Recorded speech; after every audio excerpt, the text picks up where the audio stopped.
Hi guys, it's Lyra. This is Obviously Dreadful. Obviously, I have a head full of dreads and lots of things to say. Many opinions, most of them unpopular ones. If you're new, stick around, have a chat, and maybe we can be friends. And if you're one of my returning subscribers, I love you guys.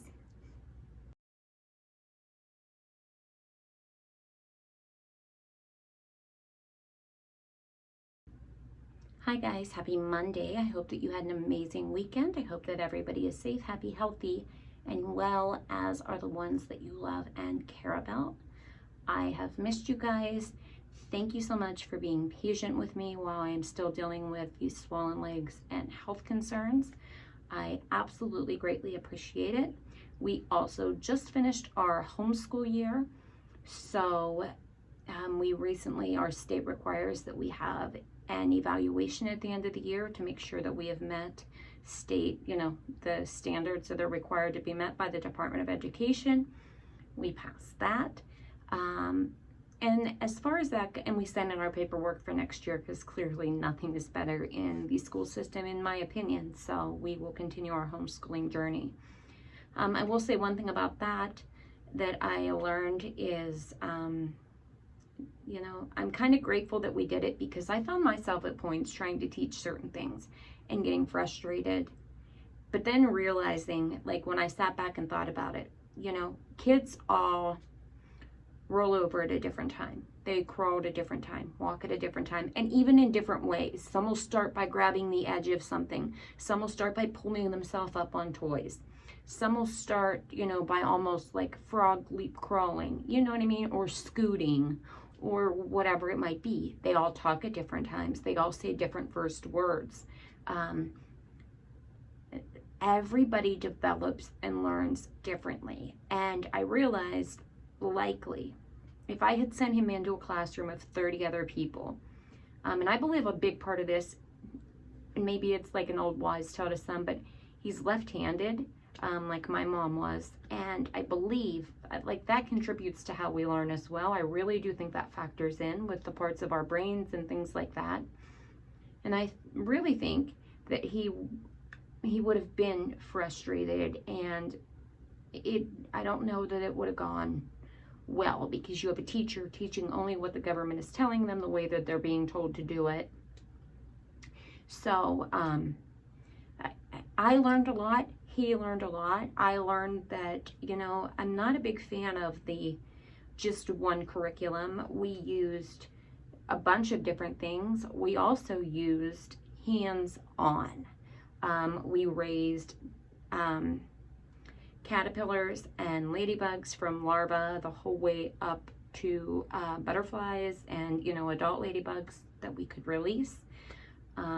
We did things with, resin art to look at the scientific reaction and measuring and math and how important it is and the differences between two-part resin and the chemical reaction that takes place there, and UV resin and how that can not only go under a light but out in the sun. And then we learned how to look at the UV index. So let me say to parents whose kids might be struggling with something, let them try something that might contribute to helping. My son doesn't, like, his brain for the longest time with phonics would not click.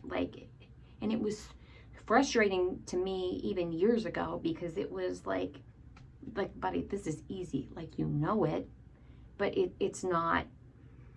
But it wasn't until he started, he was playing a specific Roblox game. I can't even remember which one. And Minecraft, and had to read certain things. And then I caught him sounding them out. And then I'm like, so you can do it. But it's just people, the human brain is amazing. We all learn differently, but I just want people to realize that your child might not be behind. They might not, don't let them get frustrated. Don't you get frustrated. Don't be afraid to let them play the game. Don't be afraid to let them watch that YouTube video, because that might be what makes it click. I'm just saying. Might not be what you want to hear or what you want to do, but I'm just putting it out there. Now, on the subject of raising caterpillars and ladybugs, before we go into tonight's very important topic of Roe v. Wade, because I just want to have some commentary. It's not going to be any kind of serious reaction. I have some things to say, though. Before we get into that, I promised that I would ask you guys. 2 weeks ago, I saved the life of a teeny tiny microscopic jumping spider. It's a long story. We'll be here all night if I try to explain it. I'm scared to death of spiders. Don't know what made me do it. Well, then my son, who now takes care of it, he's the one that thought up to zoom in and see what it actually looked like. It ends up being the cutest thing on the planet. I can't believe I'm saying a fucking spider is cute. That I'm afraid of. That's literally like the size of a, I don't even know, a pencil eraser or smaller than, okay?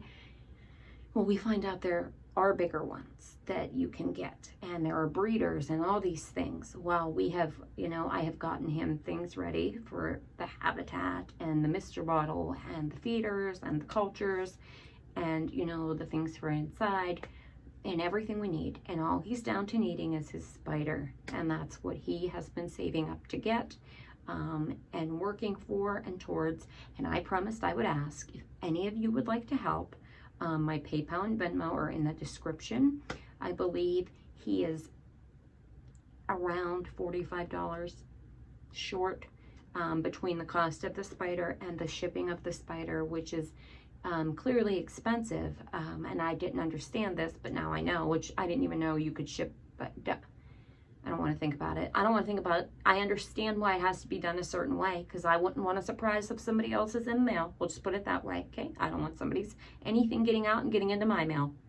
But, so it's an expensive process to ship bugs and reptiles. I learned this, okay? So anyways, I promised I would ask. Nobody's obligated. You can completely blow me off and be like, oh, I can't believe you'd ask that. That's fine. But it is my child. He is learning this. We're going to take this right into next year's science, because we're starting our schooling the week after the 4th of July, so that we can have break up our year, take breaks, go places, do things, and all of that. So I promised I would ask if you can. I appreciate you. I love you. You all are amazing. You've supported me through so many things. Let's talk about Roe v. Wade. I don't even know where to begin, okay? This is really going to be my vent on it, okay? And first things first, okay? Whether I like the decision or not, okay? Let's just start there, everybody, okay? And I hope we do get people that disagree so we can have a conversation or even do a live and discuss it, something, because we need to talk about it. Because people are losing their minds, and I'm not quite understanding. Let's go over a few things. First, whether I like the decision or not, whether I like it or not, the decision was accurate. You have to be able to acknowledge that. You have to get past your feelings and understand that the Supreme Court does not write or pass law in this country. They did their job. That decision was an erroneous one years ago. And even had it not been overturned, it was not a constitutional right. Some of y'all, including the President of the United States, who's getting on TV and answering questions to the press and giving press conferences telling people that they lost a constitutional right. That's not true. It wouldn't be true if it wasn't overturned. It is not true now that it has been overturned. It was never a constitutional right. Next thing, again, the decision is accurate. We live in a constitutional republic of 50 individual states. The power in this country belongs with the people of those 50 individual states. If you live in a state that does not represent you, that does not resonate with you, that you cannot, move. Or hear me out. This is when y'all need to realize and recognize how important local and state elections are. If you believe that there's some trigger law in place to place a ban or a limitation that you don't agree with, and you believe your opinion is going to be the majority's, rally together, elect better representation, and then you can have better law enacted. I mean, y'all are getting so mad at a court. You're threatening judges. You're doing all kinds of nonsense. And I'm not understanding, because if you want to be mad at anyone, hear me clearly here. This was leaked 5 weeks before it happened. And for years leading up, it was discussed that it could happen. Okay? But it was leaked. Everybody knew what was coming. Everybody knew what was coming. Okay? And because of that, here's the best part. Okay, y'all? You have a Democrat majority Congress who could have made federal law, but did not. They didn't even, and I don't want to hear, well, it wouldn't have passed, it wouldn't have passed. They didn't even try. Yet you have people like AOC and Joe Biden and all of them on their soapboxes because they want you to be mad at that court. They don't want you to realize that you should be mad at them. They don't want you to understand how things actually and truly operate in this country. They want you to be dumb so they can use that as a talking point to continue to manipulate you and to be reelected. Y'all gotta wake up. You are the same people that are walking around talking about, we're not doing this with history. All of history needs to be taught when you're talking about CRT, which has nothing to do with history. It is not a history course. That's a whole other video for another day. I'm simply saying. Yet y'all don't seem to understand how this country works. And it doesn't matter if I agree with this decision or not, because it was an appropriate one. The power does not belong with the federal government in this country. We are not run by our government. Our government works what they're supposed to. I mean, the current one is a bad example of that. But the government works for the people.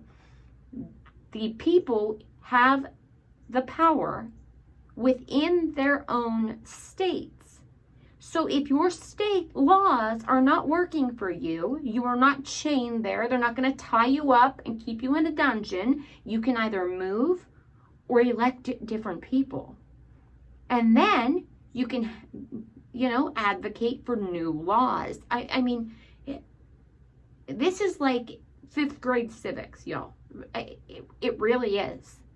And it's concerning how many people do not at all. They're so mad at the court and how dare they do this to women, and they're taking rights away. It was never a right. It was never a right. And if you wanted federal law, you had a Congress who sat there instead of enacting any.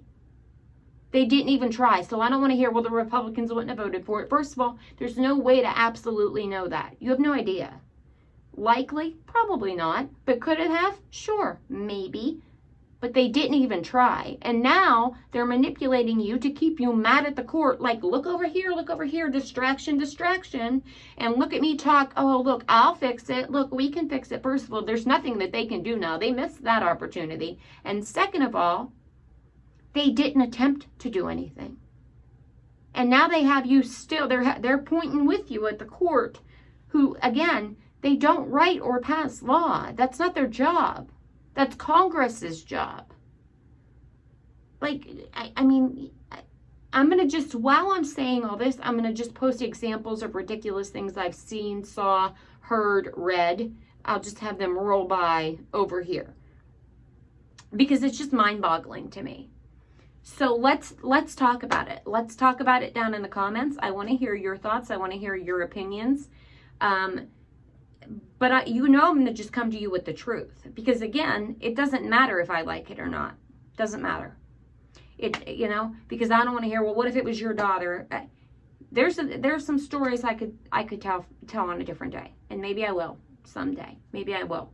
But that's not relevant. It's not relevant. The Supreme Court deals with the Constitution. This was not a constitutional right. The power belongs in this country with the people in the states. The end. And states have the right to make whatever laws they're going to make. And if that doesn't work for you, because you have to also recognize, if you are one of the people upset about this, you have to recognize the right of the people who agree and who are pro-life, okay? Same rights as you. So you have to recognize that there are going to be states where the people who want to ban abortion are the majority, and where you're the minority. And then they have to understand that there will be states where those that don't want it banned are the majority and they are the minority. And that's where you advocate, and that's where you deal with local and state elections, and that's where you deal with having laws written that represent the people of that state. That's that. Okay, let's talk about it. I want to talk about it. So I want to hear what you guys think down in the comment section below. If there's anything else that you guys want to talk about.